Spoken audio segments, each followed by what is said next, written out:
제15장. 유순한 대답은 분노를 쉬게 하여도 과격한 말은 노를 격동하느니라.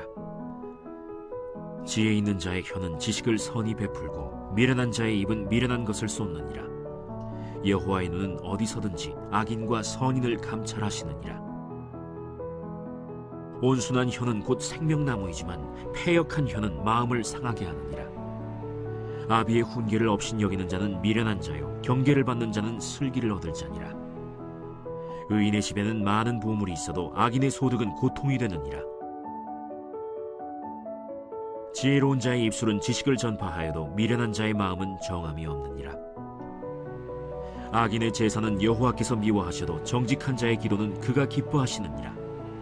악인의 길은 여호와께서 미워하셔도 공의를 따라가는 자는 그가 사랑하시느니라.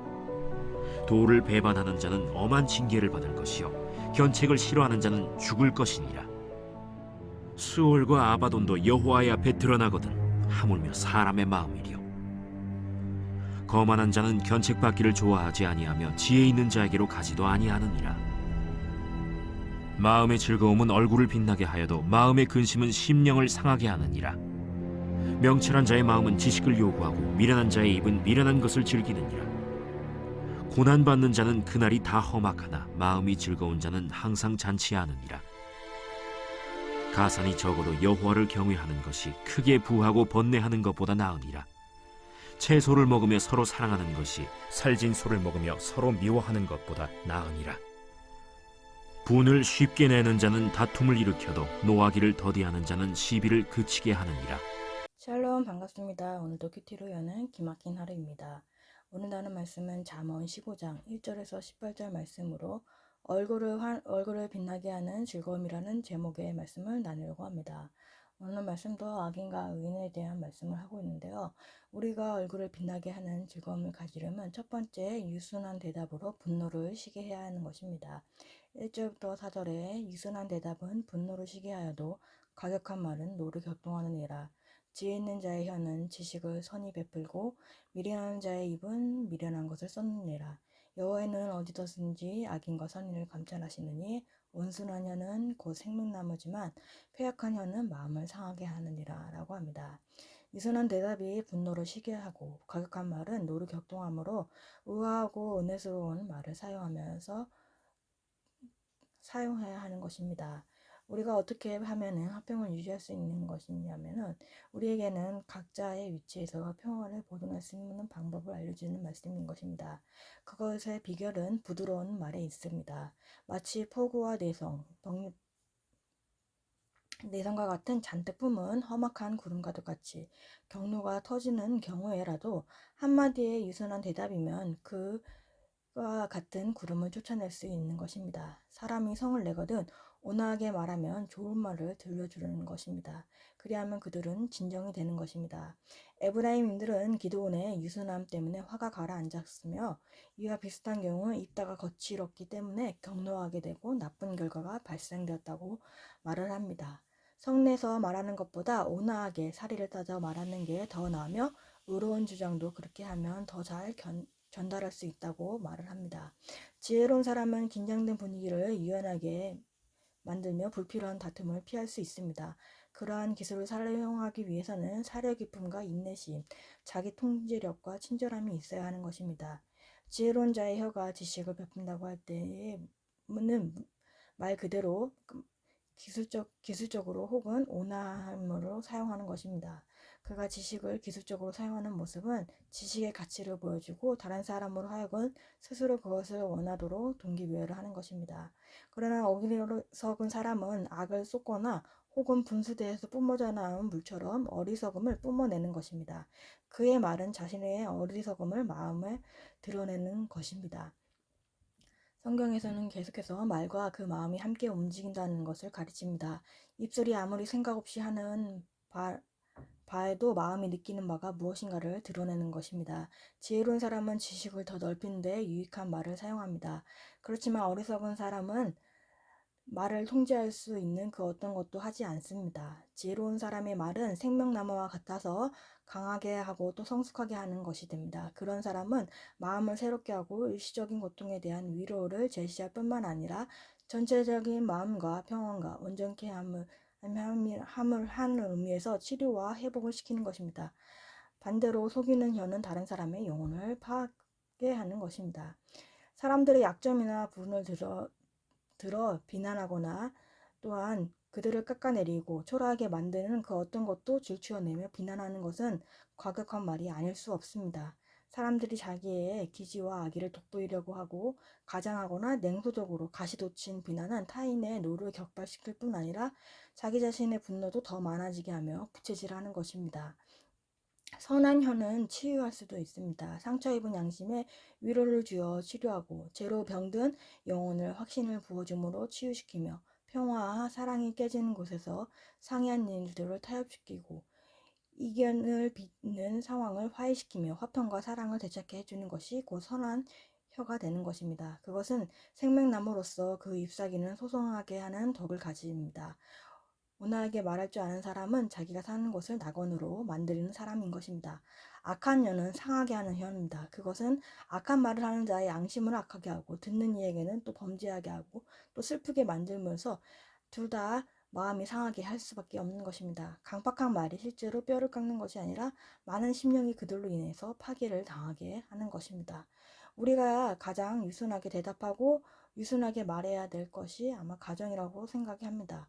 저는 가정에서 제일 부드럽게 말하고 부드럽게 대답하는 게 되지 않습니다. 다른 곳에서는 좋은 사람인 척 말을 하면서 집에서는 그렇지 않은 모습을 많이 보입니다.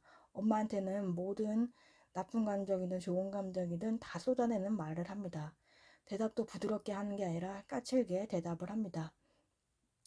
오빠가 엄마에게 맛있는 음식을 사준다고 해서 엄마가 이야기를 하는데 저는 안 먹는다는 대답을 하면서 저한테 사주는 것도 아닌데 안 먹는다고 이야기를 하니 어머니께서 까칠하게 말한다고 이야기를 합니다. 가정에서는 저의 온 모든 감정들이 다 드러나기 때문에 다른 사람 제일 부드럽게 다른 사람을 살리는 말을 못하는 것입니다. 그래서 서로가 서로에게 상처를 주고받는 일이 많은 것 같습니다. 그래서 가정에서라도 정말 유순한 말을 할 수 있게 적용하기를 바랍니다. 우리의 말에는 힘이 있습니다. 화를 일으킬 수도 있고 그치게도 할 수 있습니다. 그래서 지혜로운 사람의 말은 사람을 살리는 생명나무와 같습니다. 또 지혜로운 사람은 훈계와 지적도 잘 듣습니다. 날마다 큐티를 하면서 하나님의 말씀을 보아도 내게 주시는 말씀으로 듣는 사람인 것입니다. 그리고 미련한 사람은 자신의 기분에 휘둘려 다른 사람을 생각하지 않기에 말로 다른 사람의 마음을 상하게 하는 것입니다.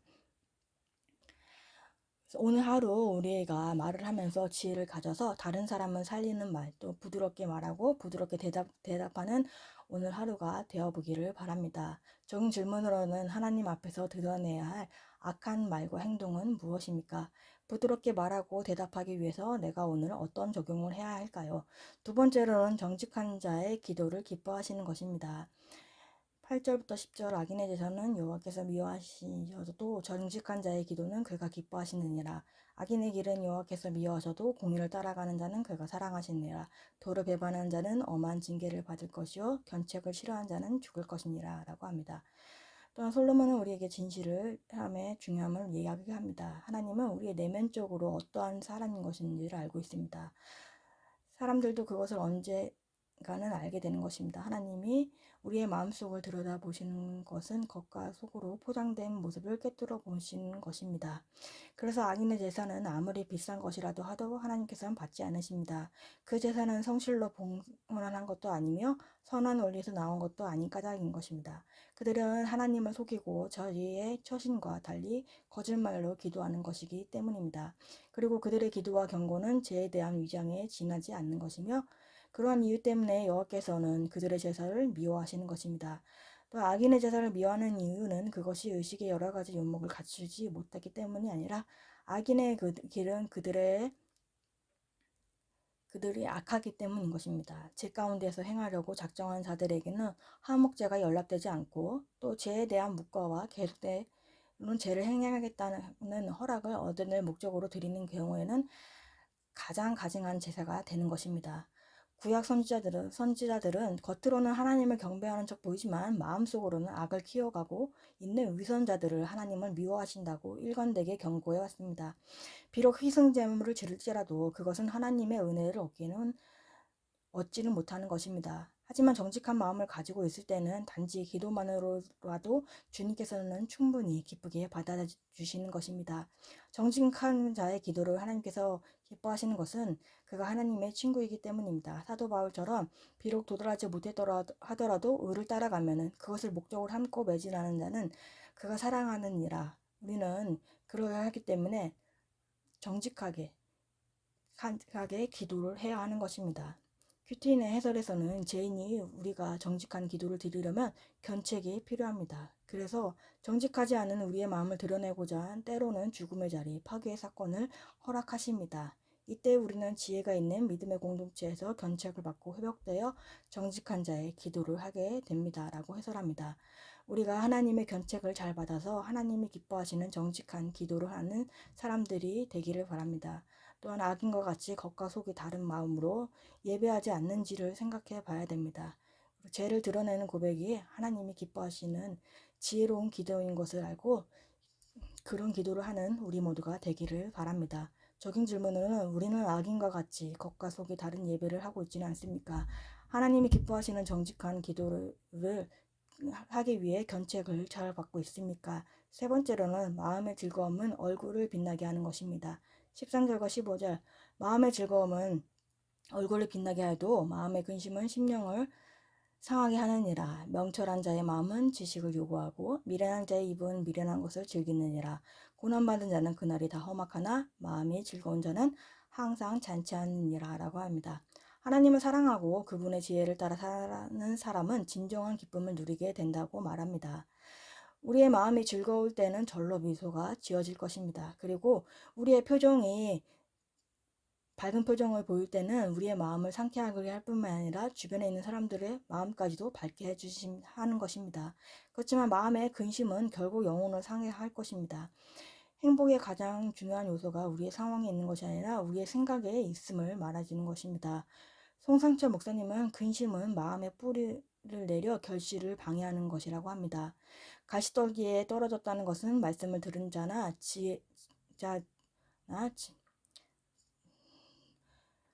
이생의 염려와 재물과 향락의 기운이 막혀 온전히 결실을 못하는 자라고 합니다. 근심과 연연은 우리의 마음에 들어온 말씀의 기운을 막아 결실하지 못하게 하는 주범입니다. 믿음의 열매를 거두기 위해서는 반드시 근심을 물리쳐야 합니다. 근심은 백해에 무익한 것입니다. 근심과 염려는 믿음을 파괴하고 근심은 천국을 누게 하는 감사를 없애버립니다. 근심은 기도를 막히게 합니다. 근심은 욕심, 교만, 나태, 불신과 함께 인생에서 배격해야 할 것이 되는 것입니다. 근심은 내 마음에 들어오는 행복과 믿음, 말씀과 희망을 모두 변하게 합니다. 근심이 있으면 누구도 행복하고 건강하게 살 수 없습니다. 근심을 없애야 하는 게 인간의 힘으로는 되지 않다고 말씀을 하십니다. 우리의 마음을 잠시 방심하게 한다면 언제든지 근심이 왕노릇하기가 쉽습니다. 마음의 근심이 지배권을 장악하고 폭군을 행사하게 될 때는 심령이 상하게 되며 하나님에 대한 것도 부적당하다고 생각하게 될 것입니다. 그러하기에 우리는 근심이 우리의 왕노릇이 되지 않도록 해야 하는 것입니다. 솔로몬은 또한 광대한 토지나 큰 수입이 없더라도 즐거운 마음을 지니는 자는 항상 잔치하는 것이라고 합니다. 그리스도인이 하나님께서 얻은 만족과 기쁨은 삶을 편안하게 즐겁게 만들어줍니다. 이 세상에 가진 게 적더라도 항상 잔치하는 것 같은 즐거운 분위기를 불어넣어준 것은 다름 아닌 거룩함과 사랑인 것입니다. 가난한 가족이라도 사랑으로 채워져 있다면 채소만 먹는 것도 견딜 수 있다고 합니다. 그러나 미움을 찬 가족이라도 부자들의 연회에서나 나올 수 있는 좋은 음식을 먹는 것은 즐거움조차 헛되게 되는 것입니다. 우리가 하나님을 사랑하면 즐거움으로 누리지만 그분과 멀어지면 근심이 생기게 되는 것입니다. 하나님을 사랑하는 지식이 이 세상에서 가장 귀한 것입니다. 다른 사람을 살리는 지식, 자연을 가꾸고 돌보는 지식은 하나님의 사랑과 닮기에 마음을 밝게 만들어주고 즐겁게 합니다. 이렇게 하나님을 구하는 지식이 있다면 고난 속에서도 기뻐할 수 있습니다. 그 안에서도 하나님을 깊이 만나기 때문에 하나님의 사랑을 경험한 사람은 고난이 축복인 것을 알게 되는 것입니다. 이런 지혜는 하나님을 사랑하는 마음에서 시작되는 것입니다. 그래서 우리는 마음에 근심을 가지지 않고 마음의 즐거움으로써 나아가는 사람들이 되기를 바랍니다. 적용 질문으로는 나는 마음의 즐거움이 많은 사람인가요? 근심이 많은 사람인가요? 5월 30일 보석상자입니다. 나에게 감사가 없다면 광야로 나가게 합니다. 감사를 모르는 평온한 환경이 좋은 환경이 아닙니다. 기도하겠습니다. 하나님 아버지 감사합니다. 오늘도 말씀 허락해 주심에 감사합니다. 가정에서 정말 부드러운 말과 대답으로 하지 못하고 상처 주는 말을 하는 저의 모습을 아버지 회개합니다. 유순하게 말하고 유순하게 대답하는 제가 되게 하여 주옵소서. 하나님 아버지 우리가 정말 어디든지 정말 부드럽게 말하고 답하면서 다른 사람을 살리는 말을 하는 우리들이 되기를 바랍니다. 또 오늘 하루 살아가면서도 내가 어떻게 말하는 것에 대해서 지혜롭게 말할 수 있도록 주여 함께하여 주시옵소서. 겉과 속이 다른 악인과 같은 예배자가 되지 않고 정직하게 예배하는 사람이 되기를 원합니다. 하나님이 기뻐하시는 정직한 기도를 하기 위해서는 견책도 잘 받는 우리들이 되기를 원합니다. 마음의 즐거움으로써 화나게 하시고 근심으로 가득 차지 않게 하여 주옵소서. 다음 세대에게도 말씀대로 살아가는 다음 세대들이 되게 하여 주옵시고 오늘도 말씀으로 살아내는 하루가 되기를 원합니다. 주님의 은혜가 가득한 하루가 되게 하여 주옵소서. 예수 그리스도의 이름으로 기도합니다. 아멘.